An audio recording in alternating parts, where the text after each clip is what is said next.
Hi. I have been wanting to make this video for a very long time, but I've procrastinated it to an insurmountable degree. It's important to me. I'm shy. I just, opening up about stuff on the internet to a bunch of people that I don't know it's nerve-wracking. I gotta do it anyway, right? So, quick introduction. My name's Allset. I'm from Atlanta. I'm 23. I'm a college student on my way to graduating, actually.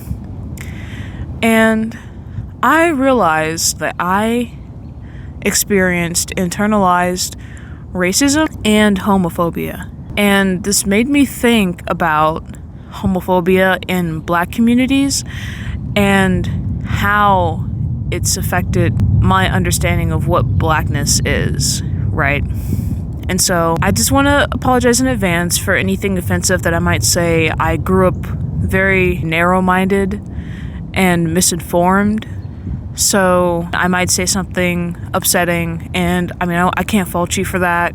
There's a lot of stereotypes, a lot of harmful ones at that. These are the things that I felt, these are the things that I thought when I was coming up, so I appreciate your patience, I appreciate your kindness, I appreciate your understanding as I walk you down the development of my perspective of the world around me. I identify as lesbian too, so I think that's it's very, very important to me, to talk about this. I just want to thank you for being here, and it's gonna be a long one, so just strap in. I'm just gonna take you through my journey of self-discovery and acceptance. So, here we go.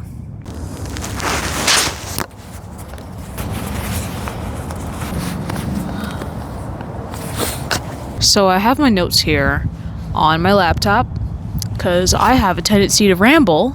So starting as a child, I've always known that I like girls, and I know something significant for me. Well, how it started was when I was around 6 or 7 years old. I saw Catwoman featuring Halle Berry, which I know it's not the best film out there, but I just knew that I liked Halle Berry with short hair and in a leather suit. So that's what really did it for me. In school, I guess I really wasn't that social. I was socially awkward in school. I was very observant. I was shy, kept to myself, and just really focused on school and getting my work done and scoring high on tests. I even got accepted into the gifted program, which gifted kid syndrome is very important to the story as well. I sort of adopted the teacher's pet persona, and I felt that admitting I liked girls would have made things weirder because I was aware enough that, the norm was that girls like boys and boys like girls. There is no boys like boys or girls like girls. At some point I was very aware of that, and I figured that if I had openly admitted to my attraction to girls, then it would just make me look weirder. I would be easier to tease. I was already easy to tease. I feel like it would have painted a larger target on my back, and it would have been harder for me to socialize with my classmates at school. Any feelings that I had regarding my attraction to girls, I just kept to myself. I kept it private. I crushed on my female friends, or some of my female friends, from time to time, and I kept it on lock. I didn't tell anyone. I didn't open up about it. With personal life at home, so away from school, our parents weren't super religious. Our mom was maybe the more religious one between she and our dad, but we went to church. We did Bible study, and we even prayed before bed sometimes, but it didn't feel super forced, you know what I mean? Clearly, going to church was something that our mom did a lot when she was young, and she was just sort of passing the tradition on to us, but it didn't feel like it was necessary for us to read the Bible or study it all the time, or rely heavily on its teachings. She always made it a point that the Bible was a guide. Like, it's just something that you can rely on if you're anxious or if you're lost, you don't know like what to do in your life, you're dealing with a lot of like difficult things at once, and you just need some sort of clarity or some understanding of the world around you. Then the Bible was a good guide, or something good to rely on to ease your way through that. Our dad, he wasn't particularly religious either. I don't recall him even coming to church with us often, but he did try like many different religions in his adulthood. He tried Buddhism, Catholicism. He just concluded that God wasn't a physical being or like this sort of invisible man in the sky. He said that God is an energy, and it's perceived everywhere. Anything can be God. It doesn't have a gender. It's just in everything we understand. God is a reflection of me, a reflection of you, the universe in its totality, essentially. And I stuck with that definition because it just made more sense to me. I didn't think it, I was like, I tried to believe that, God wasn't like supernatural force, like invisible man living in the sky, seeing everyone.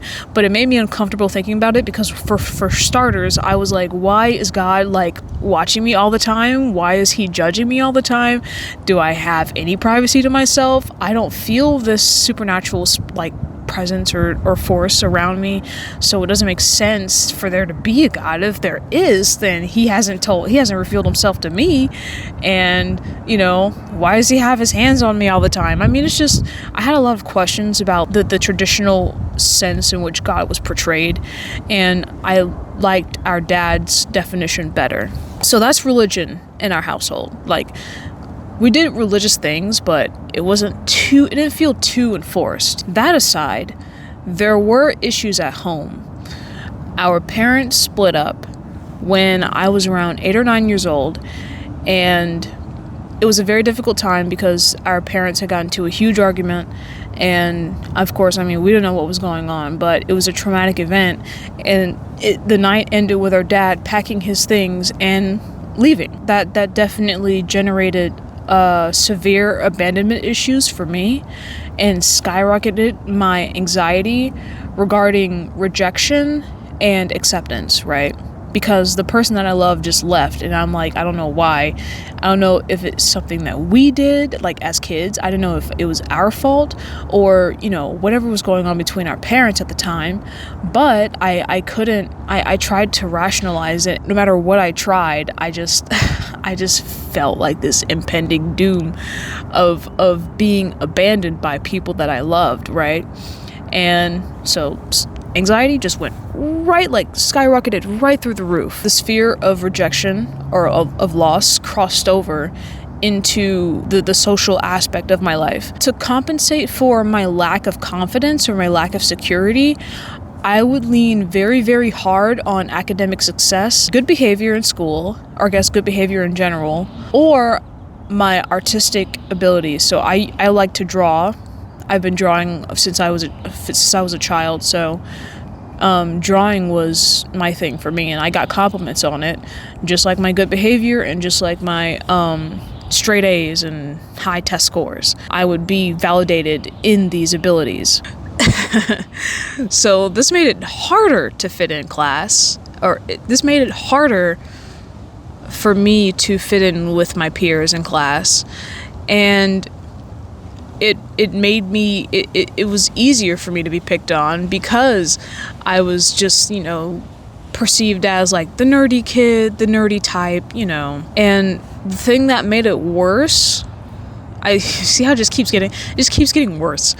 The thing that made it worse for me, socializing with my classmates, was that most of my peers were black, and this is where the internalized racism comes in. Okay, I didn't feel confident in my blackness because of their rejection of who I was.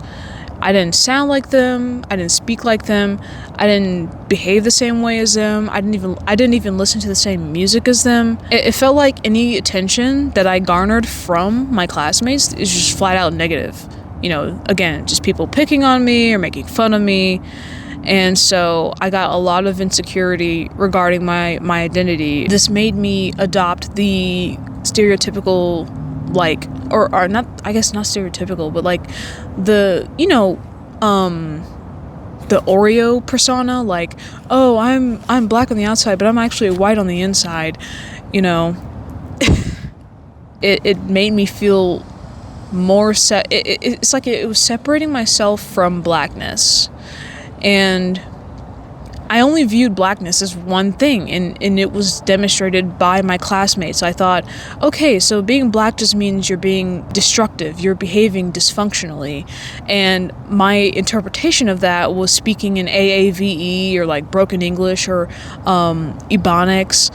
I thought listening to black artists or rap, I thought that meant being black too. I thought, oh, so, anything really associated with black expression, I viewed as destructive. I viewed it as something that could harm me, that could hurt me, or that could harm my status. Like talking white or listening to white people music. I'll get into that later, but this is very, very harmful rhetoric for obvious reasons, but that's what I thought. I thought I was so different from everyone around me, and I have to associate as closely to whiteness as I possibly can, because that's the quote-unquote safe way.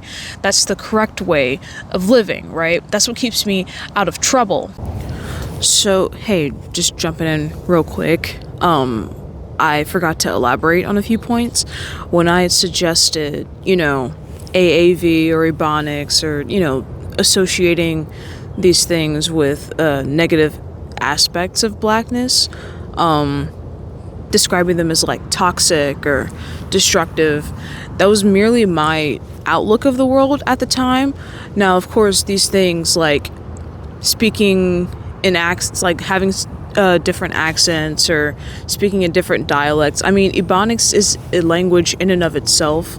Listening to hip-hop music, I mean, these things aren't inherently destructive. They're not what makes it doesn't make blackness toxic. You know what I mean? Like, that's what I understand now, of course. Like, it's just a cultural aspect. And but the thing is that does make blackness toxic, of course, is alienation of people in your community. And that's essentially what I was trying to get at. Like, I don't care about, like, like, it doesn't matter how you sound or, the music you listen to or what you're doing. I mean, it's just, it all boils down to how you treat others, right? I know, like, those are, like, stereotypical things associated with blackness, but even if there are people who exhibit those traits, it still doesn't, again, it doesn't make blackness toxic. It doesn't make it, wrong. That's just how I was thinking when I was younger. So I just wanted to clarify that because I didn't want to get anything, misconstrued. I was, further disassociating with my community, and it went like this for, I want to say, most of my middle school years until 8th grade. In 8th grade, I attended my first ever predominantly white middle school. Or I guess school in general. My first ever predominantly white middle school that I'd been to. And I actually got along with my classmates. I made a lot of friends. I was more social. I felt more confident in, like, even the way I dressed, because, I mean, we didn't have uniform, and for the first time I thought I could finally express myself. I felt like my identity aligned more with the people around me. And another thing is, like, for the first time, people were very, very open about discussing sexual and gender identity. I had bisexual friends, I had lesbian, I had queer friends, I had my first ever trans friend was from that school. And I remember when, he told me his name and that, he had changed his pronouns and he wanted to be addressed differently. I thought, oh, okay, I didn't know you could do that. That's cool. All right. Good to know. Great. Congratulations. Like, we're having these, like, conversations, like, openly with other students, and I didn't feel ashamed of myself for the first time. I thought, okay, well, I'm, like, maybe I am bisexual. Like, I will be willing to have that discussion and not feel embarrassed about it or try to hide it. So I, for the first time, felt confident enough to let my mom know what I was feeling and, come out to her. I thought this would be a safe space to do that. Plus, she'd always asked me if I was gay, and I thought that, she would be willing to hear what I had to share. And so I thought, okay, I remember it almost vividly. I was downstairs in the kitchen sweeping the floor, doing chores, and my mom came downstairs and she walked past me, and I said, "Hey, Mom, I think I might be bisexual." And she didn't like it. She seemed upset by what I had to say.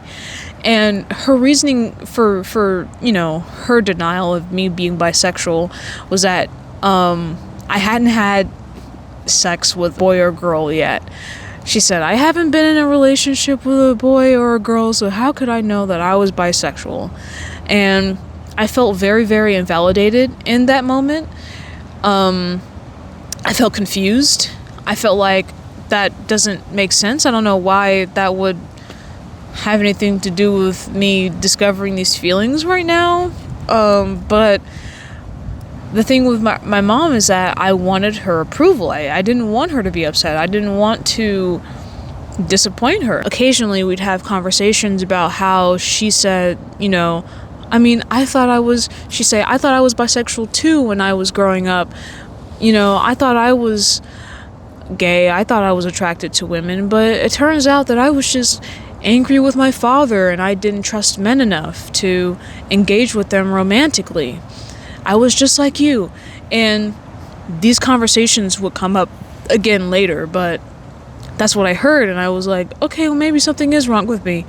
And I figured that I should just drop it. I thought, okay, I guess I'm not bisexual. I was wrong in claiming that identity, so I'm just gonna move on and further. I just tried to find any reason, any notion to justify the suppression of my feelings. I shut it down, and it worsened my mental health, especially when I started high school.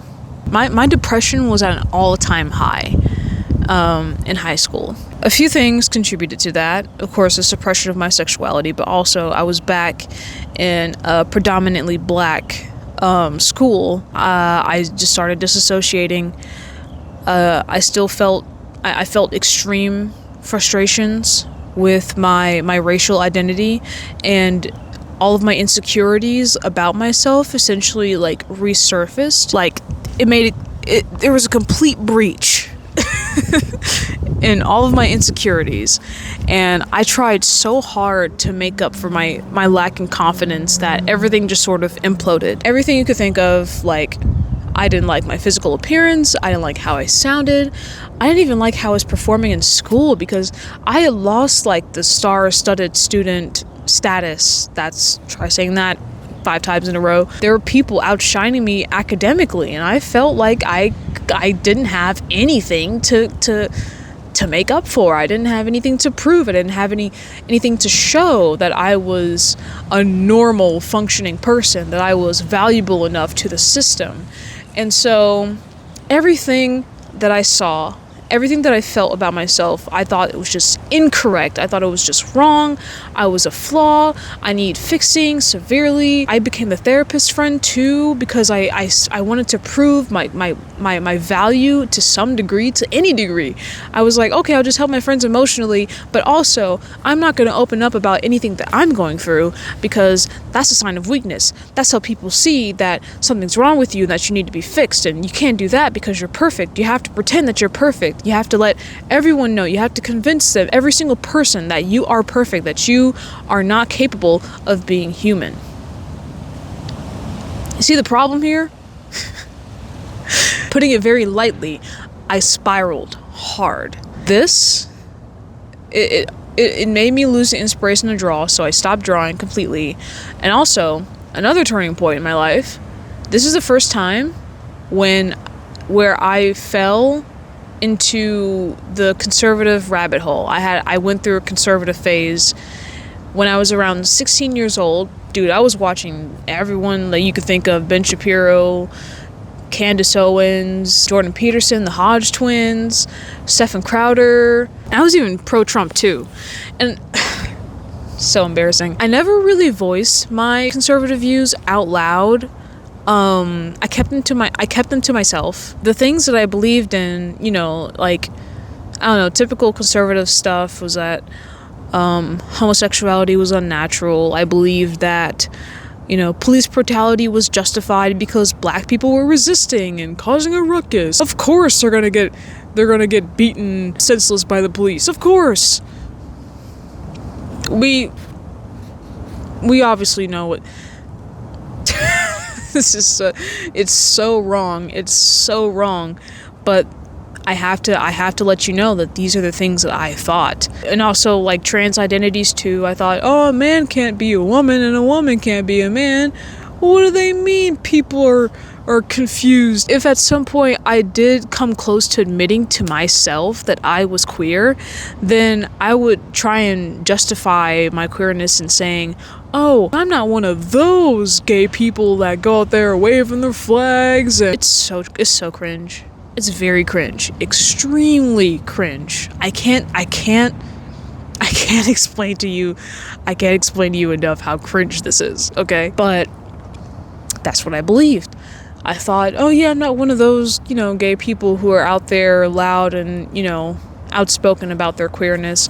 Why do I care what's happening in someone's bedroom? It's none of my business. It's none of my business.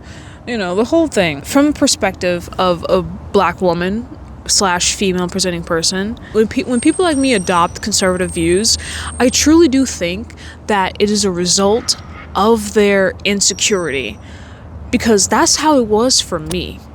I know not everyone's experiences are the same, but in consuming conservative content, I wanted so badly to feel an ounce of superiority compared to the people around me, because I felt like I lacked so much. I wanted to place responsibility.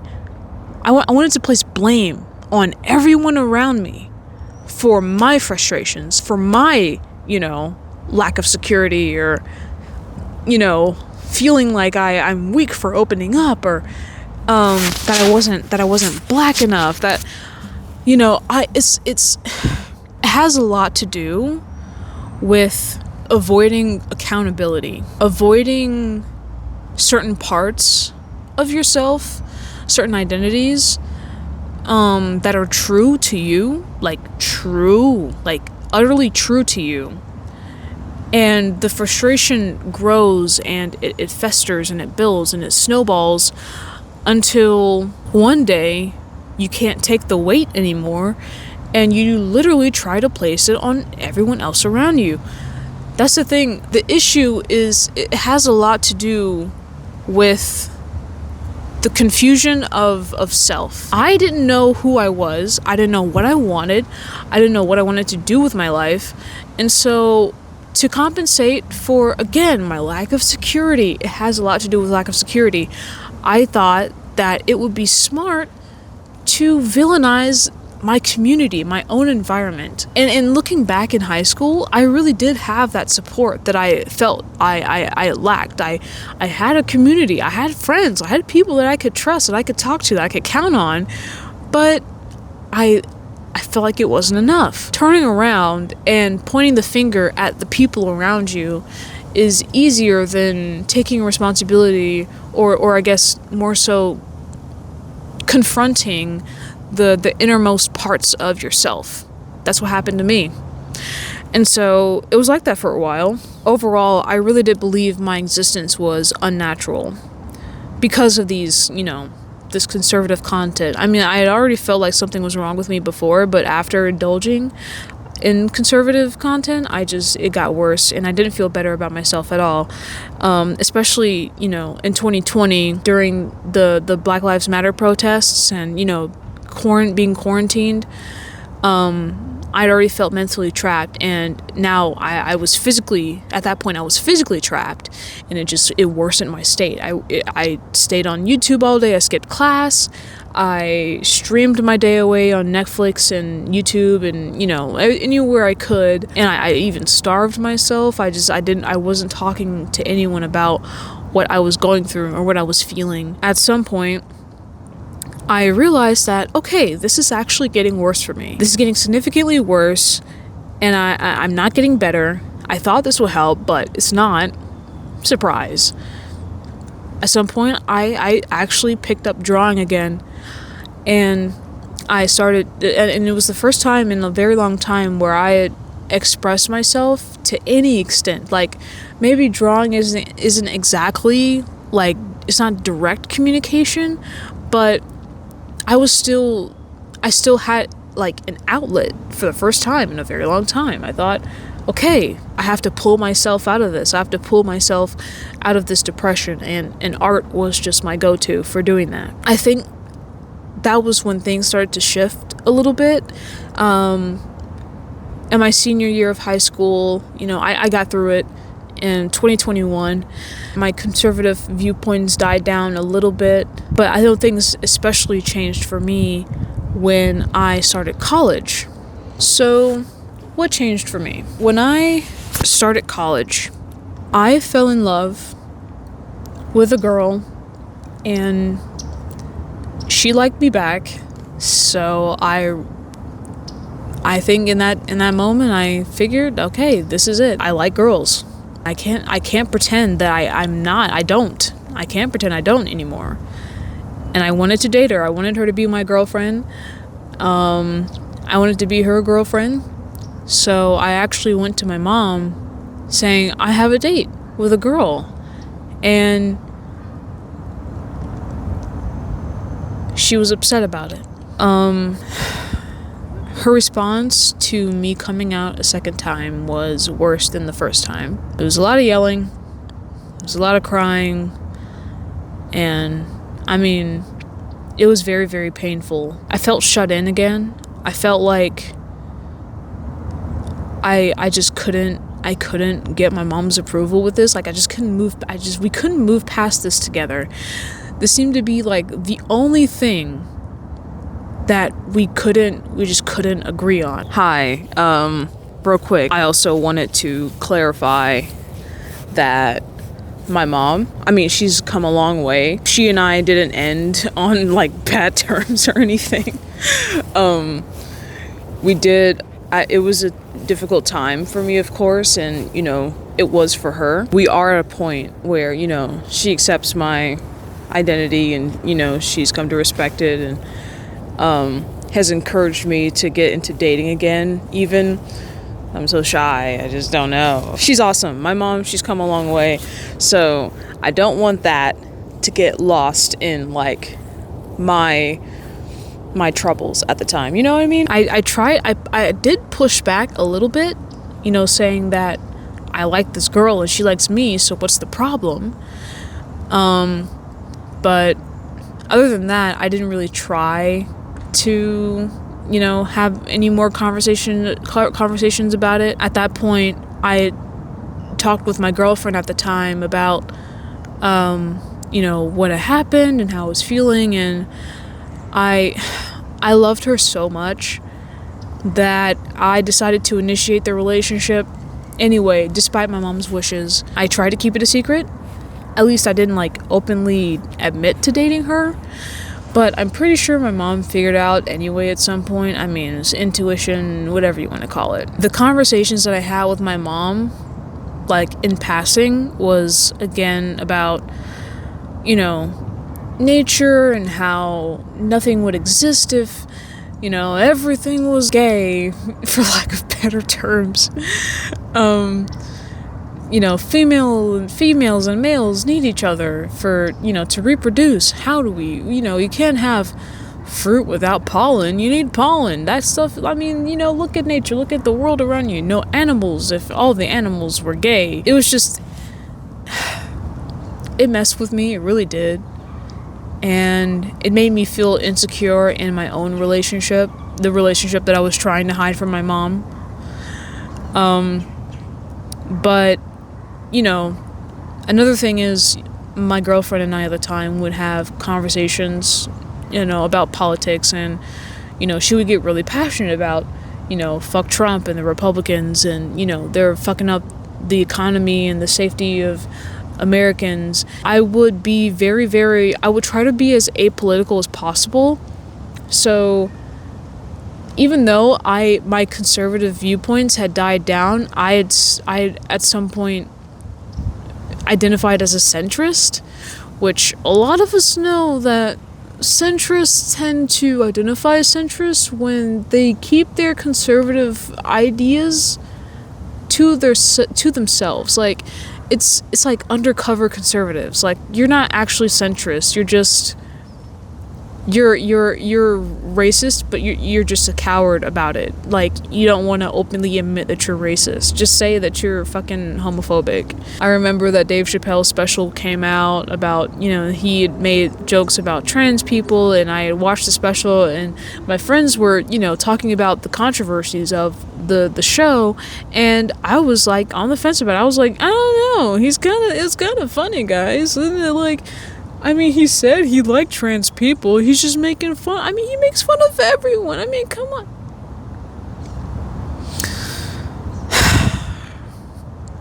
Again, I was apolitical for a while, and I just tried to stay on the fence and not rock the boat when it came to politics, again, because I didn't want to face any rejection. I didn't want to stand out. I didn't want a reason to argue. I just wanted to passively live my life. Things changed for me at the beginning of 2024. I feel like I had made a lot of personal discoveries in 2024, but I think accepting those parts of myself helped my confidence grow and my understanding of the world around me evolve. In 2024, I didn't identify as conservative. I identified as leftist. I was like, yes, like, absolutely, you know, trans people exist and they should be respected and give them rights, and yes, black people should stop being killed and hate crimed, and, you know, everything like that. You know, I was full force, like, leftist, but I still didn't understand myself well, and I feel like 2024 was a very important year for me because I made so many self-discoveries, and I spent a lot of my time getting to know myself. This sort of led me here, and I've been wanting to talk about the things that I've observed in my family, the black community as a whole. I want to talk about these things because I see the damage that it's doing to us. So what I'm going to do is I'm going to list everything that I've observed, and, you know, we'll go from there. I'll address each point as constructively as possible. Constructively. I'll just be as constructive as possible. I don't even know if that's a word. Anyway.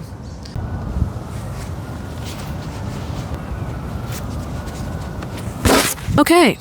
So, firstly, I'm going to make the claim that white supremacist ideologies appear in every aspect of our country, and these beliefs especially exist in black and brown communities. And for those who may not be aware, I'm just going to start with basic definitions here. What is white supremacy? This is according to Pamela R. Ngujiri, which I apologize if I mispronounced your name. This is from an article titled Barriers to Churches Understanding How They Are Impacted by White Supremacy Culture. And this article defines white supremacy as a belief or ideology that white people and the thoughts, beliefs, and actions of white people are superior to people of different racial backgrounds. The whiteness is deemed as the normal or the supposed default of the society that it rules over. If you aren't white, then you should at least remain as close to whiteness as possible. So anything that is labeled indigenous or black or, you know, derivative of, you know, cultural traditions practiced by black or brown people is inferior inherently. Beginning with colonialism.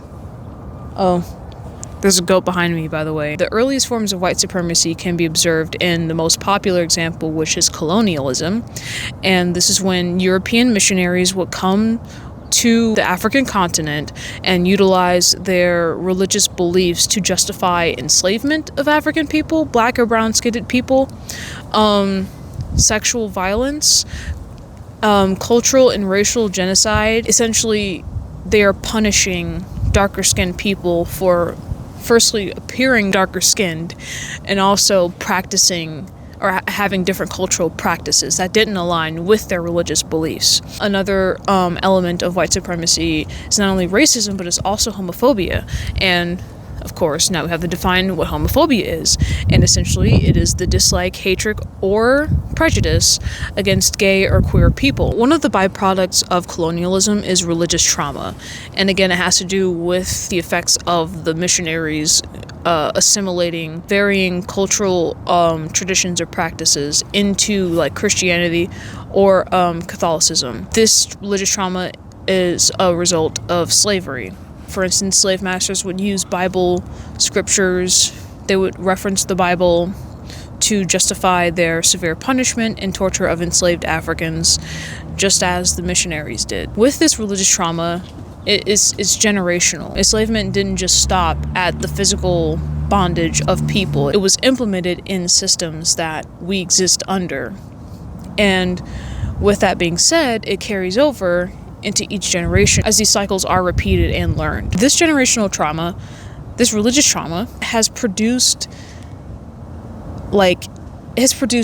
insecurities in black households. I know one of those, the phrase, the saying like, you're one of the good ones, that's a result of blending in using white culture. This is like, it's like someone who's accustomed to being oppressed is trying to blend in by adopting white American customs. Now that this person is viewing this form of culture as like the pinnacle of success, you have to associate closely to whiteness in order to feel like you have a leg up in the society, to experience those privileges of being protected, essentially, like socially protected in the society, right? That's the point. That's why they've adopted these. Oh my god. I just saw a hawk swoop down into the chicken coop and try and take one of the chickens. Anyways, I hope I'm getting my point across. Another byproduct of surviving as black people in a white patriarchal society is that collectivist principles are prioritized. And what do I mean by collectivism? Collectivism is essentially the belief of like the community staying together despite their dysfunctionality. Like, I remember one time I was talking with one of my family members, and we had learned that their grandfather was a terrible, terrible, abusive man. And I actually had said, jokingly of course, but not really jokingly, I was like, yeah, what if we just resurrect this guy and kick him in the balls? He deserves it. And they're like, oh, don't talk about my grandpa, don't talk about, and I'm like, why are we defending this man? He was a terrible, terrible person. Collectivism is more about putting like blood, I guess in familial terms, it's about putting blood above other bonds, other connections. Like, that's my grandfather, don't talk about him like that, even though he was a terrible person and probably responsible for inflicting a lot of violence onto everyone as children. It's inherently toxic to ignore the abusers or like the predators in your family because you're thinking about keeping everyone together. Another way of keeping this the black family together, I suppose, is by it's through like very limited forms of black expression. Oftentimes that black expression is associated with masculine traits. This is what I address it as, like the masculinization of blackness. And what do I mean by that? Essentially, us black people, our features, our skin color, our face, everything about us, our physical appearance is associated with animals, apes, monkeys. These comparisons are often, described as like beastly, aggressive, and primal. Like, these are common traits of masculinity. That's where you get archetypes like the angry black woman, strong, independent woman. Like, with when it comes to blackness on women, it appears masculine. Thus, we are viewed as a form of failed femininity. We can't achieve this softness or this vulnerability, the things that we commonly associate with femininity, because of the masculinization of blackness. It's a completely distorted view of masculinity, albeit, but this is like this is what is often like mentioned. This masculinization of blackness is thus used to justify racial violence and, prejudice, discrimination, etc., because we as black people or people of color have experienced so much pain and so much heartache and so much struggle and strife, that the oppressive groups say, oh, well, they've been through so much pain, they can withstand a lot because of what they've been through. And I couldn't possibly disagree more. It's just another way to dehumanize us. If we're just, animals, then it's easier to manipulate us, it's easier to use us. So that is why it's so detrimental to our community. The opposite of that is the fear of, opening up, or the fear of showing pain. And I think that does irreparable damage as well, because it has become a taboo thing to admit that you're struggling or to ask for help. Traits like that are often associated with femininity. And again, I couldn't disagree more, but it's what's commonly associated with femininity. This is how we observe femininity and masculinity in our society. And it's not as cut and dry as many of us think.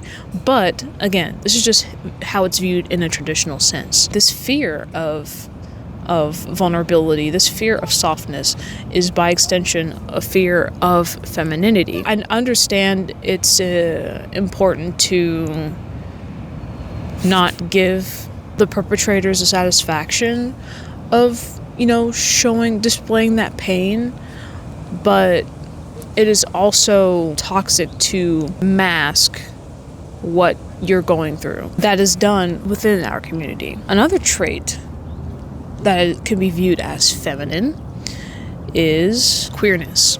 Queerness is so often affiliated with femininity. I actually have an example of something like this happening. I remember I was at our grandparents' house, and a relative was speaking to another relative. They were both men, right? And in passing conversation, I overheard the male relative say to his other male relative, "Hey, I ain't gay, but I love you, right?" They said that. He said that to him.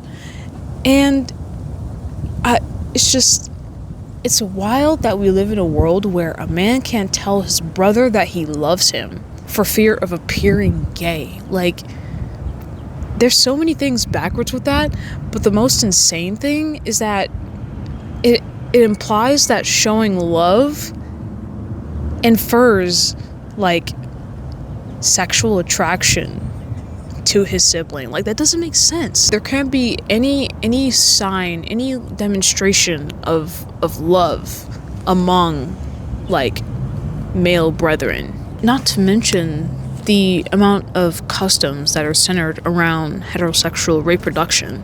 Like, you're celebrated for performing as a woman if you can give birth. You're celebrated as a man if you have, like, a son. There's a lot of success perceived in taking up these roles. I can think of an example. My great-grandmother had a form of cervical or urethral or ovarian cancer. It was one of those. It was some kind of cancer that if she got treatment, then she would be rendered, completely infertile. But our great-grandfather, her husband, told her not to get treatment for this cancer because her infertility would have taken away her value as a woman. Of course, what does she do? She didn't get treatment.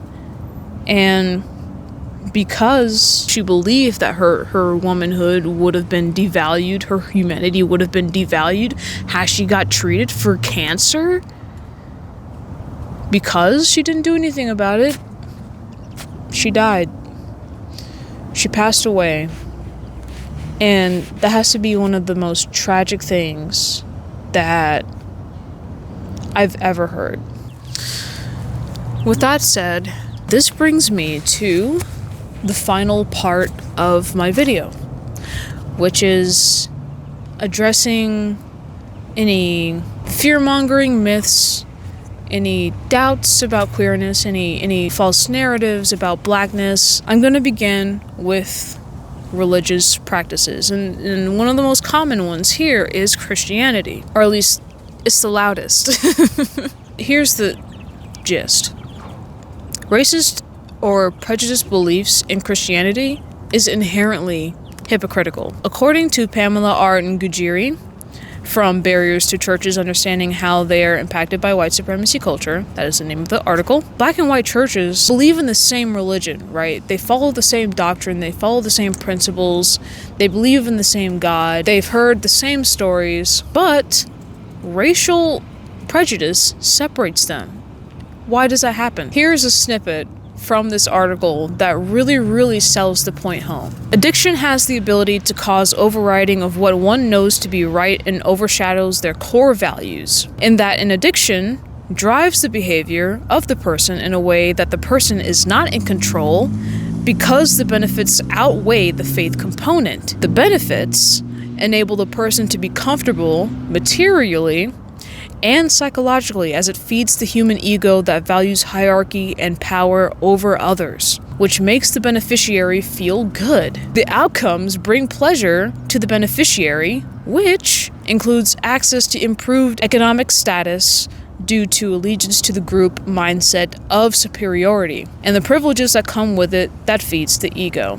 That snippet is everything that I mentioned about religion earlier. When you have two different ethnic groups who stand on the same principles, they're divided by one group who actually sees that their status in society is more important than what their religion is teaching them. People who claim to be followers of Christ are actively going against what he preached because they are sacrificing their integrity, their morals, and they're sacrificing the well-being of their fellow humans. Literally, we're all on the same page. Why is it that race should be the line, that separates us? It shouldn't. But the people who benefit the most from sacrificing their morals or their integrity don't have a problem because they're too comfortable with where they stand. I think it also can be applied to homophobia too, right? Like, religion is used as a guide to lead your life with clarity, with understanding of the world around you, understanding of yourself. It is literally necessary for making the best decisions for yourself and for those around you. And if you're still with me, then we can continue on into the next subject that I would like to address. And that is the separation of sex and gender and understanding trans identities. My source I've used for this is the article titled "Sex and Gender: What is the Difference?" by Brita N. Torgrimson and Christopher T. Minson. The thing with sex and gender is that these terms are used interchangeably. People have the same ideas in mind when they mention, male, man, female, woman. Like, the terms are used to describe the same things that we observe. However, it is not true. Man and male are two different things. Female and woman are two different things. So sex, right, we understand is female, male, and intersex. Sex is biological. It is dictated by chromosomes, hormones, and reproductive organs, and sex is necessary for physiological research, which, that's health, medicine, and how organisms function. Female, the traits for female is that they have X chromosomes, and they have a vagina, they have uterus, typically breasts on the chest, higher pitched voices, and higher estrogen levels. With male, they have XY chromosomes. They have a penis, they have testes. They are flat-chested usually, and they have deeper voices and higher testosterone levels. Intersex people possess both male and female biological traits. They make up less than 2% of the population. So those are the basics, right? Now, with gender, which is completely different, gender is psychological. It is culturally determined. But traditionally, gender is based on sex. For example, the gender of the male sex is man or boy, using, he, him pronouns. The gender assigned to female is woman or, girl, using she, her pronouns. Here's an excerpt pulled from the article that I mentioned earlier. Gender can be thought of as the behavioral, cultural, or psychological traits typically associated with one sex. Behavioral, like men protecting the family. Men protect the family. Men wear pants, they like blue, and they dominate. Women, they create the family. They wear dresses, and they like pink, and they're submissive. These are very, again, stereotypical traits associated with what it means to be a man or a woman, but they are the basics. This is what we are accustomed to seeing. The overall thing, however, is that gender is derivative of one's own representation. It means one's own gender is how they choose to express it. And that can be in any way not associated with their sex. Transgender people, for example, are trans because they adopt gender identities that are separate from the one they are assigned at birth. The doctor identifies your baby as female, and when the baby is born, it's a girl, it's she, But this girl, this woman, could at some point in their life realize that maybe the gender identity of a woman doesn't align with how they actually feel regarding their expression. And they can change it. It's malleable. It can be manipulated to any way they want it, right? She could become a man and say that, he identifies more with being a man, and so that's what he does. And that's just an example of how a bit of what being trans is. This can be done by taking hormones or changing your clothes, changing your name, changing your pronouns. I mean, people can get their hair cut. It can be anything there's anything you could do to manipulate your appearance to closely resemble your gender identity. This is how you know that gender has more definitions than, you may think. For instance, right?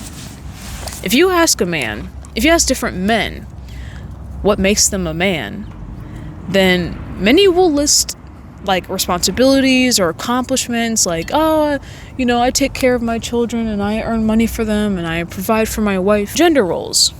Men would list different things that a man would be expected to do. The definitions vary depending on who you ask.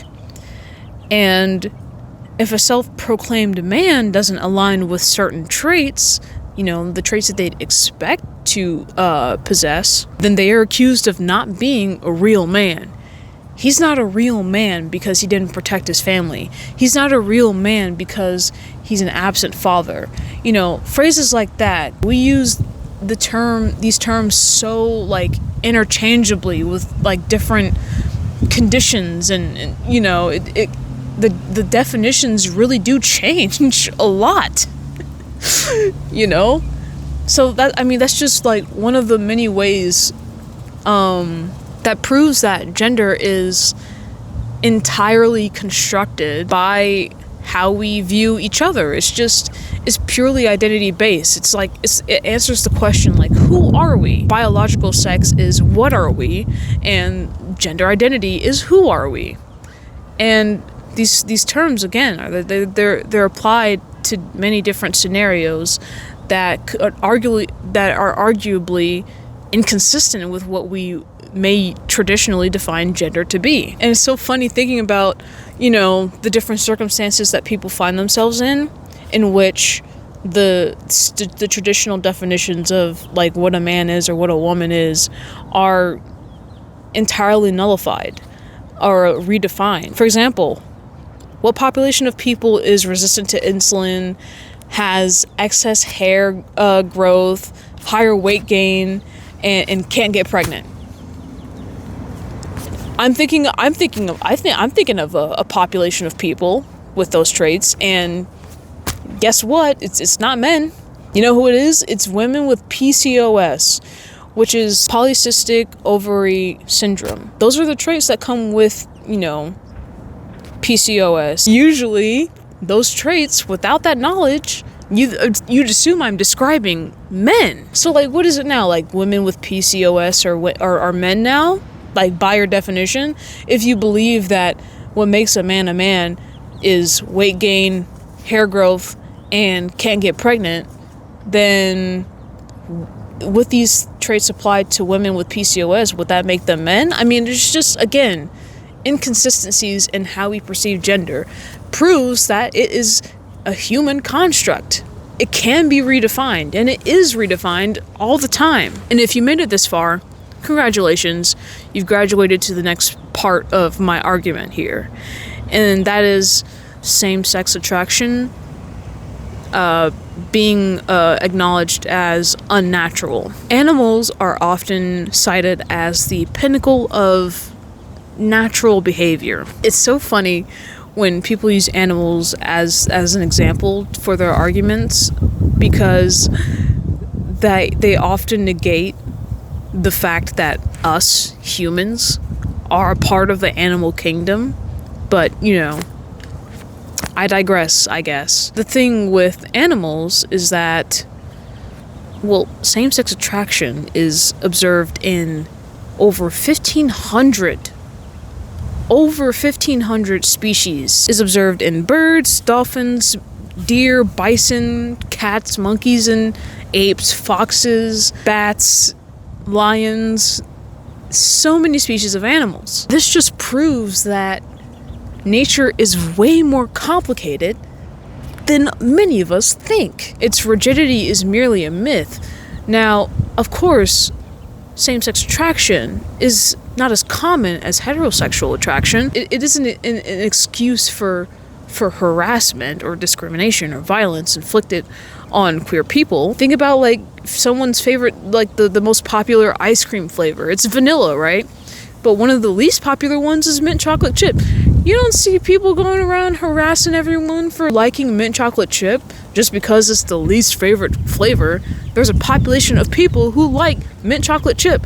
They're going about their lives just like everyone else here. It does not ever warrant harassment. Another thing regarding same-sex attraction is people accusing queer couples of tearing families apart, which is wild to me. I don't know, maybe we should be focusing on addiction, alcoholism, abusive people in our families to start. Maybe we should be focusing on divorces and how that affects the wellness of children, What do you want? Get out of here. See him filming? Come on. Chickens, man. Anyway, like, maybe we should be focusing on that and, like, other dysfunctional family dynamics that are tearing families apart. Like, it's not something that is virtually harmless, like attraction. And that's another thing too, like two-parent households, right? And it's argued that the presence of the mother and father in the same household is necessary for creating a secure, stable environment for children, right? But here's my rebuttal. The focus is less on the gender of the parents and more on the child's fulfillment regarding their social environment and identity. As for quantity of the parents, the amount of guardians available is important for balancing the work of raising a child. From personal experience, our mom financially struggled, raising 3 children on her own. I'm surrounded by chickens. I don't have anything for you guys, man. Scoot, get out of here. What do you want? They're all staring at me. This guy's back. What's happening? Get out of here. And so I think the amount of guardians available is important for balancing the work of raising a child or children. And from personal experience, our mom had financially struggled and kept a job 24/7, so it was difficult to, for her to be available physically for us. I feel like a lot of that stress is passed on to children. That anxiety is passed on to children.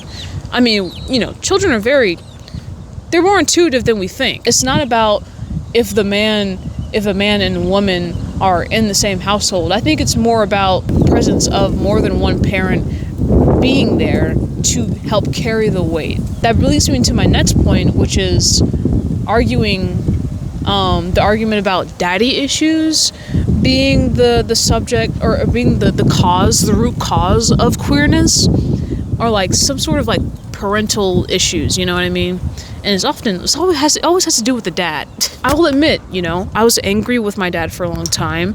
I harbored resentment after he packed his bags that night and left, and it was difficult getting in touch with him. It was difficult seeing him too, because he lived so far away, and I feel like our relationship had become jeopardized from those events. The resentment had accumulated, unbeknownst to me, over time. For a moment, I believed my anger towards my dad caused my same-sex attraction, because that is what my mom had implied when she was having those conversations about me. How she was saying, oh yeah, I was just like you growing up. I was angry with my dad, and I thought I was bisexual for a while, and I thought I was, I thought I liked girls, but it turned out I wasn't. I was just mad at my dad, and I didn't trust men enough to be romantically engaged with them. Here is my rebuttal to that. Yes, I was upset with my dad. I was angry with him. Yes, absolutely. I will not deny that. Maybe I don't trust men in general.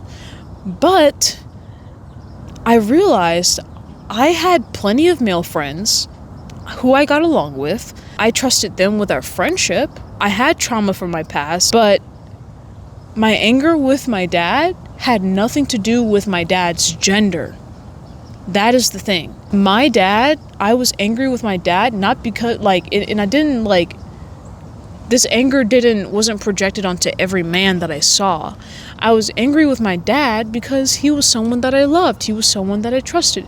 He was someone that I spent time with in my youth, and then out of nowhere, he leaves with no explanation. And so my emotional ties to this person, right? Because again, it's not about the gender. It's not about him being a man. It's about him being present and then him not being present, It was about him being there and then him being gone, and me being upset with that because I couldn't rationalize. I couldn't understand why that was happening. It could have been, I feel like it could have been the same situation if I had two dads. It could have been the same situation if I had two moms. I mean, the point is, I have an emotional connection with a trusted adult, with this person, and them packing their bags and leaving one night without explanation generates a lot of confusion, regardless of gender. It could have been, my mom and dad could have been arguing, and it could have been my mom leaving, and I would have been angry with my mom. The gender doesn't matter. It is the relationship, though. It's the relationship that bears the most significance.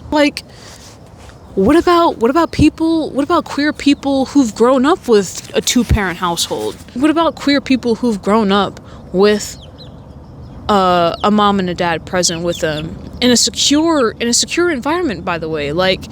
No abuse, no nothing, just imagine your perfect nuclear family and then one of the kids is gay. What about queer people like that? You're just gonna suggest that, they must have been traumatized somehow. How do you apply your argument there? Because now your logic is inconsistent and it goes against what you're trying to argue here. And people like that exist. I've seen plenty of queer people who've grown up with stable households with two parents. The logic it can't be applied. It's illogical. What about people who've grown up with two moms and two dads? What about trans parents? Because they exist, and these people who have these parents grow up fine. They're not affected by the gender or sexual orientation of their parents. Another argument I hear is, oh, well, gay people can't reproduce. Again, We're placing value on sexual reproduction. The value of the relationship we're basing on sexual reproduction. The logic is inconsistent here, because what about infertile women? Infertile women can't have children. So what if, is their relationship nullified? What about because these women are in relationships with men. What if they've been trying to have a kid and she can't? What if she can't give birth? What if she's incapable of doing that? Does that all of a sudden nullify the value of their relationship because they can't have a child? What about heterosexual couples who choose not to have children at all? Yes, okay, they're capable of having a child if they want to, but this relationship between this woman and this man, they don't want kids. They choose not to have kids. Would that in turn invalidate the value of their relationship? And putting that aside too, for queer couples in this instance, because that's what's being used as an example, adoption is available. Adoption is an option with children who are, born from heterosexual reproduction. Surrogates exist. Sperm banks exist. There are plenty of gay parents who have children through surrogates. They have a woman, give birth to, the sperm from one of the partners, and then they take the baby and they take care of the baby and they raise the baby. It's their child. The same thing can be done with sperm banks. It just doesn't... The whole thing about, again, placing so much value on heterosexual reproduction is illogical. It's inconsistent. So, if you made it this far, congratulations. We are moving on to the next topic, and that is queerness that is present in African and indigenous communities. In the past, I've heard of queerness and gender non-conforming identities be described as quote-unquote white people shit. That's that white people shit, you know what I'm saying? We ain't doing all that. Hold on, because literally queerness and gender non-conforming identities exist in African cultures, in African and indigenous cultures. It's not just Africa we're talking about. We're talking about Native Americans. We're talking about Maori people. We're talking about Aboriginal people. So many communities that we would associate closely with nature exhibit these traits. For example, two-spirit. Now, two-spirit is a new term, but the concept of being two-spirited, which means you're inhabiting a female and a male spirit, the concept isn't exactly new. There have been so many instances in which people who identify as, for example, non-binary, so non-binary people don't associate themselves with the male or female gender.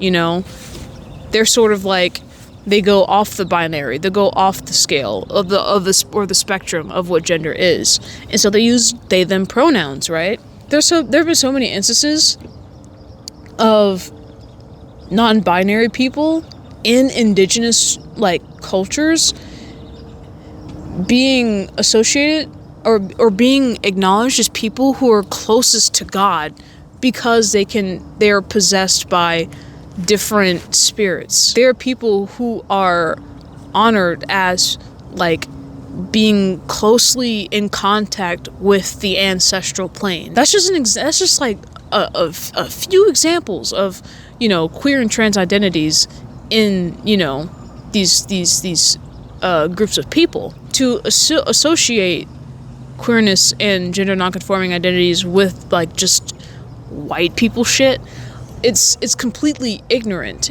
because you're ignoring the same groups of people who you might address as your roots. I gotta go back to my roots, and it's not all heterosexual practices. It's more to that. There's nuance. Again, it's not a monolithic it's not a monolithic culture.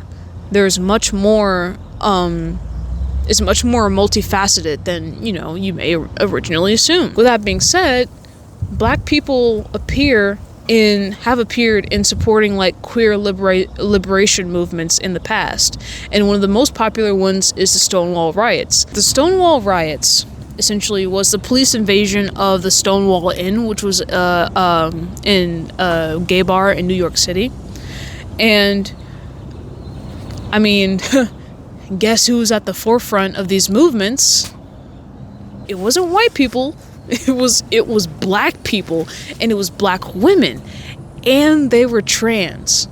Now, according to this article titled "Queer and Black African American Activists and the Evolution of the LGBTQ Rights Movement" by Tanzila Jafar, Tahir Jamal, and Hubab Ali. Before the Stonewall riots, there are people like Bayard Rustin who was advocating for both civil rights and LGBTQ equality, and Rustin was out as an African American gay man, and so he would argue that, and this is his quote, "Freedom and justice could not be separated by gender or orientation," which in other words means it's critical for all oppressed groups to work together and not, we're not tackling one problem at a time. And there's another example of an advocate before Stonewall riots. Her name is Audre Lorde.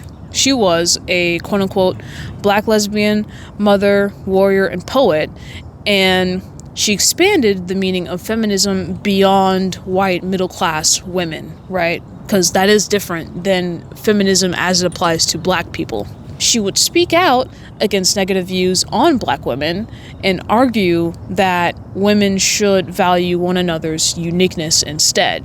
So we're all women here. We're all being oppressed by under a patriarchy, okay, which is a male-dominated society. So why should we let things like race and social class get in the way of that? That's essentially what Lorde was arguing for. This is one of the quotes, right? "The master's tool will never dismantle the master's house." And what does that mean? It means the same tools used to construct some systemic oppression cannot deplatform it. You can't add more oppression into the mix so you can feel like I said, superior over those around you, because you're sacrificing your own morals, your own integrity. And instead, what you should do is you should recontextualize what it means to be black, to be queer, to be a woman, so you can reinforce new perspectives into what blackness or what queerness or what womanhood is already perceived as, and you can diversify and thus unify the entirety of like all oppressed groups, like across the entire board. Now, during the riots, the person who was full force in front of the movement was none other than Marsha P. Johnson with Sylvia Rivera. And Marsha P. Johnson is, again, she's black. She was a black woman, and she was trans. The queer liberation movements that especially followed after changed the acceptance of queer rights. And, but it was difficult to speak up about racial identity in those places, in queer spaces, because they were racist. They were mostly white people. It's so interesting. This sort of reminds me of like music genres, country, rock, or EDM being perceived as like only white exclusive. Like that's what we deem usually as like quote unquote white people music, and I think it's totally incorrect, because firstly, we wouldn't even have country or rock without black people, and we wouldn't have EDM without house, as in disco, as in black people. There are too many cultural practices with black roots that have somehow been closely associated with whiteness, and it's like no wonder why white people get so much credit for the shit that is like popularized in this country. It's like you just ignore the efforts or the origins that began with black people. Moving on to the next topic. Thank you for staying with me. This is oppressing people within your own community is not helpful. It's not as helpful as you think, as if more oppression is gonna like fix everything. No, we're already being oppressed. More oppression, it does more irreparable damage. This is according to an article titled Racism in the Gay Community and Homophobia in the Black Community by Clarence E. Brown. He is essentially retelling his experience as a gay black man, and basically labeling discrimination as discrimination. If and this is like in my experience too, like when I fell into that conservative phase, I was like, oh, I'm black, but I'm not one of those blacks. Like, discrimination is what it is, and it's not me separating myself from my own queerness doesn't nullify my blackness. You know what I mean? Like, it doesn't matter if you're queer or black. One isn't worse than the other, you know, because it all hurts the same. It really does. It's like comparing civil rights to gay rights. Like, we're fighting for the same things here, right? Queer discrimination still persists, especially in black and brown communities. But, you know, it's like, how does it appear when you're both queer and black at the same time? There's racism in LGBTQ communities, which are predominantly white spaces, and there's homophobia in the black community. So it's like there's no escaping this discrimination. From a large survey, this is a quote, from a large survey of black GLBT individuals, half reported problems dealing with racism from other white GLBT individuals. So this results in black members not feeling safe enough to be involved in queer spaces. And this further leads to alienation. Again, according to Brown, he identifies as a black gay man. He felt isolated due to his lack of support from either group, from black people and queer people. And so he developed low self-esteem from it. And there's AIDS research, by the way, that has found that black gay men are more likely than white gay men to find their friends disapprove of homosexuality. So this disapproval leads to these black gay men engaging in sex with women and identifying as heterosexual, aka DL or down low. It's getting crazy, guys. It's getting crazy. And this is literally from the CDC. Do you ever wonder why depression and suicidal ideation rates are so high in queer communities, like queer and trans communities? It's not because they're queer and trans. Like, I can reassure you, it's because they are being forced into roles that conceal their true identities. They're harassed and violated in numerous ways. It's like, do you think Africans who were stolen from their native land, do you think Africans, those people, do you think they jumped off those slave ships because they were African? Do you think Africans leapt off those slave ships because they were black? No. It's because they were being enslaved. They were being tortured. They were being forced to live a life against their will. So they jumped because there was no other way. They refused to be subjected to that torture. And the same goes for queer people and trans people. They refuse, they endure so much pain and harassment and violence and prejudice and discrimination that they become depressed and unsatisfied with their lives. So they take them. Plain and simple. It has nothing to do with their identities themselves, but how they are being treated in this society. On the topic of harassment, right? That's another thing. Accusing trans or gay people of being sexual predators is a result of fear-mongering. Be so serious right now. Do you actually think men will go as far as to put on a wig and lipstick to harass people, to assault people? They already do that as they are. And like at a staggering rate, dude. Like there's literally more than 90% of men convicted of sexual assault in this country, and that's literally pulled from the U.S. Sentencing Commission's website. Hardly any of those men are trans, by the way. But guess how many of them are youth pastors? It's completely false rhetoric. And in the event in which one is accepted of their queerness, you know, and this is again in my experience, at some point I would say, okay, maybe I am queer, maybe I am attracted to girls, but I'd be like, I'm not the ones that are out there waving their flag and marching in parades and, doing stuff like that. No, I'm the one that keeps my business to myself. I don't know, who cares what you do in the bedroom, And there are people like that. There are people who are like, okay, be gay, but like, don't shove it down my throat. Meanwhile, the example of queerness being shoved down your throat is like a woman mentioning her wife in passing conversation. The thing that's being shoved down your throat is seeing two men holding hands walking down the street. It's someone casually mentioning that, oh yeah, my daughter doesn't go by Melissa, she's James now, but anyway, like, that's shoving it down your throat. No, that is literally casual PDA. That is casual conversation that you're having with this person about their kid transitioning. It is not it's not that big of a deal, especially if you think about it in heterosexual terms. Like, you say, yeah, I'm going on a date with my husband. It's a woman saying, I'm going on a date with my husband tonight. You don't blink an eye. But if there's a woman says, I have plans tonight, I'm sorry, I'm going on a date with my wife, then now it's shoving it down your throat. It's forcing it into the media. Oh, you're indoctrinating the kids. It is literally the same stuff you see with heterosexual couples. Only this time, with homosexual couples, it's paired with bigotry. And also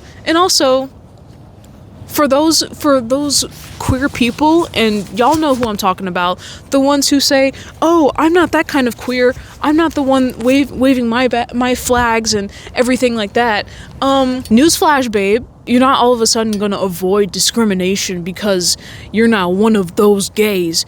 You're gay, you're queer, you're trans. It's too late.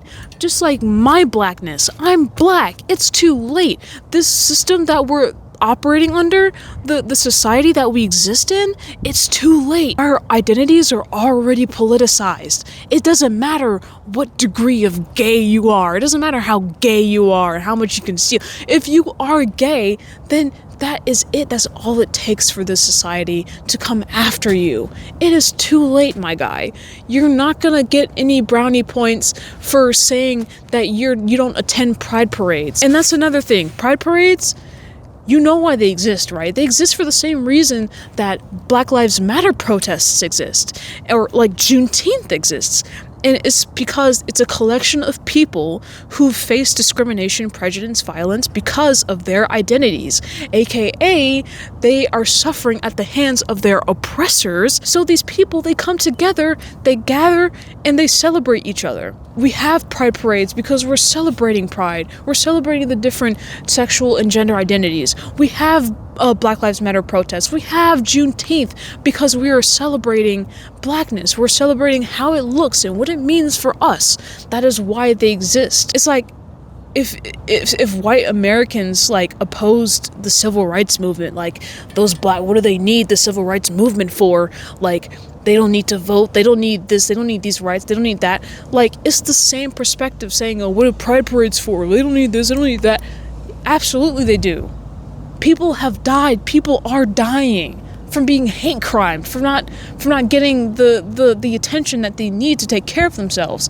People are killing themselves because they're depressed. Like, it's not like an insane concept. I say all that to say this.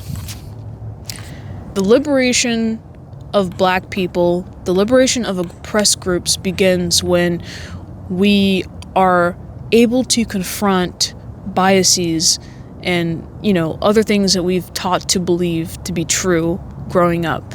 When we confront these parts of ourselves, we're able to identify where the bias stems from and how to uproot it, how to examine it, how to question it. When you see something new, right? You see something new like what it means to be transgender or what it means to be queer. You see these new identities surface in your communities, then try to understand it. Try to ask questions. Try to get to know the person who is claiming this identity, because it is important to them. It is important to their livelihood that they be respected, right? That's the thing. Maybe you don't have to understand it. Maybe You can't understand, you can't wrap your head around what it means to be queer, what it means to be trans. You can't conceptualize it. Okay, you don't need to. You don't have to. Just like I don't have to understand why people like fucking chocolate ice cream. That shit's disgusting. I hate chocolate ice cream. And ask anyone that I talk to, I don't like chocolate ice cream. But I'm not going to go out of my way to ostracize or poke fun at people who like chocolate ice cream or say, oh, you're living your life the wrong way. Come on, don't you just like to try, wouldn't you like to try vanilla once? Like, I'm not going out of my way to harass people who like chocolate ice cream just because I don't like it. It's a matter of preference, and it's to be left at that. The entire point is, what we ever truly want, what we ever really need, is to be respected and to be addressed as the humans that we are. From person to person, we want to be treated as people. We want to be treated as individuals and not extensions of these archetypes or detrimental rhetoric, because we exist outside of that. We're individuals, yes, we exist as communities. There are people that claim similar identities, but we are human. We have our own thoughts, our own emotions, our own feelings, our own ideas. And with that, it is natural to be curious about those things. Blackness deserves to be expressed in a multitude of ways. For example, people can't help their desire to be seen or heard in their own way. Like, if anything, they should be encouraged and not condemned. Like, these rigid monolithic views of blackness is exactly what white supremacists want us to think. They want us to incite more division within our own communities on their behalf. We're literally hurting ourselves. We're doing it for them. They don't need to be present anymore. They already got us. We should not give them that satisfaction, ever. And yes, religions exist. As I said, they're a guide. I wholeheartedly respect, religions and people who practice them. Like, these principles can be helpful for those who want to enrich their lives, but it should never ever be weaponized to invoke fear upon those you communicate with. If anything, my understanding is many religious practices, many religious principles encourage love and support, right? Intentions to suppress or oppress others based on their decisions is hypocritical inherently. If you're a follower of Christ, then why not follow him? Why not follow the guy? He seems chill. Jesus was killed. He was murdered because he associated himself with the outcasts of society. Like, he was chatting with prostitutes. He was having a chat with poor people. Like, wouldn't it make sense to lead with compassion and empathy just as Jesus Christ did? And that's the thing, like, all in all, our identities are already politicized. Like I said, trying to ignore queer people in the community won't all of a sudden validate your blackness. It didn't validate mine, and I definitely sure as hell was lost more than ever when I was denying my own feelings. Like, I could pretend to be straight as much as I wanted to. That shit was not working. It wasn't for me, and I didn't admit it, and my feelings about myself got worse. Homophobia doesn't validate your blackness. If anything, it restricts it. And if you want to fight against oppressive forces, like, which I assume that you do, then, or beat the system. If you want to beat the system, accept the differences in your community, expanding what it means to be black, and diversifying your understanding of the world. Like, again, it's not so cut and dry. If someone comes to you with an alternative identity that's new, ask them about it. Be curious. It doesn't hurt to be curious. And especially when it comes to energy too, like femininity and masculinity, those things are not limited to just, they're not limited by gender identity. A man can only be masculine, and a woman can only be feminine. These qualities can be possessed by anyone, and that's okay. That is what nature is. It is always changing, it's always shifting, it's never just one thing. And maybe it may be one thing for a while because that's the only thing that we can perceive about it, but if something new comes up, then we, again, be curious, question it, ask what it is, like figure out what's going on, because it's telling us about the world that we're living in. And if you're walking down the street and you see a man with his nails painted and that bothers you, and you like start flipping out, going off in your head, then maybe you need to check yourself. Maybe there's some soul searching that you need to do, because last time I checked, men painting their nails is not what's destabilizing our society. It's not what's oppressing us. So maybe there's some introspection that you need to do. Like how there was some introspection that I needed to do, right? So all in all, most of all, don't be afraid to question your beliefs. Don't be afraid to challenge what you've been taught, because it is natural for us to be curious. That is in our nature. And I think it deserves to be celebrated as a social species.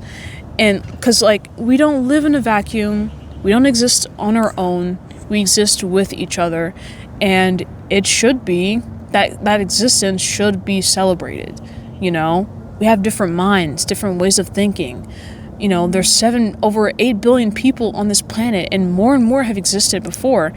There can't possibly be just one way of living.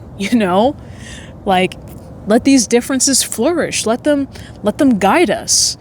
Let them bring us to a better understanding of each other, because that is who we are, and that's how we live. That's how we enrich each other. A few more things that I wanted to share is that I really need to reinforce the fact that I feel much more free, much more secure in myself after accepting my queerness as well as my blackness, right? Because I tried to separate myself from both. These things are significant to me because they're a part of me, and because they deserve to be celebrated, because they deserve to be acknowledged and appreciated and cared for. All those times where I experienced insecurities, regarding my confidence and, my capabilities, it was all just, I felt like it was all just a ruse for me because I didn't feel comfortable in myself. It's super, super important that people in our communities recognize that we can be different and it's okay to be different. Our existence isn't incorrect. It's not something that needs to be fixed, essentially. And with accepting, these parts of our community, these people in our community, then the way we express our identities, as our identity as a collective, it becomes multifaceted, it becomes diverse, it becomes unique, it becomes more than what we try and limit our expression to be. I've met so many wonderful people in my life, and people in our family, there's too much love in this world. There's too much care that I have for those around me to try and limit my expression. I have a family that loves me. I have friends who love me. Why should I pretend why should I pretend around them? Why should I conceal my own ways of being because I'm lacking confidence in this, or I'm feeling insecure in that? Why should I? And why should they try and limit me? Why should they try and impose their ideas of what it actually means to live? Why should they force that onto me? Because as an individual. And so a lot of things have opened up. A lot of things in my life have become like more clear to me when I learned to accept these parts of myself. Blackness is more than what it's not. Blackness is not destructive. Queerness is not destructive. These things can create a very lively environment, a very culturally diverse environment. Blackness and queerness can show up in so many different ways, and it's also, I feel like it's important for everyone involved. So I just wanted to say that I love you all. If you are in search of community, then I hope you find it.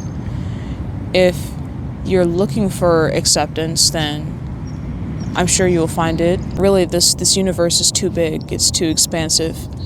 It's too large. There's too much in it to ignore these parts of yourself and to ignore these people in your community. They're here. We're here. And that's just how it's going to be. So, thank you for watching. I hope you took something from this video of value. And I hope that it's enlightened you somehow, inspired you. But yeah, rant over. Thanks again for being here. And thank you for letting me share my story.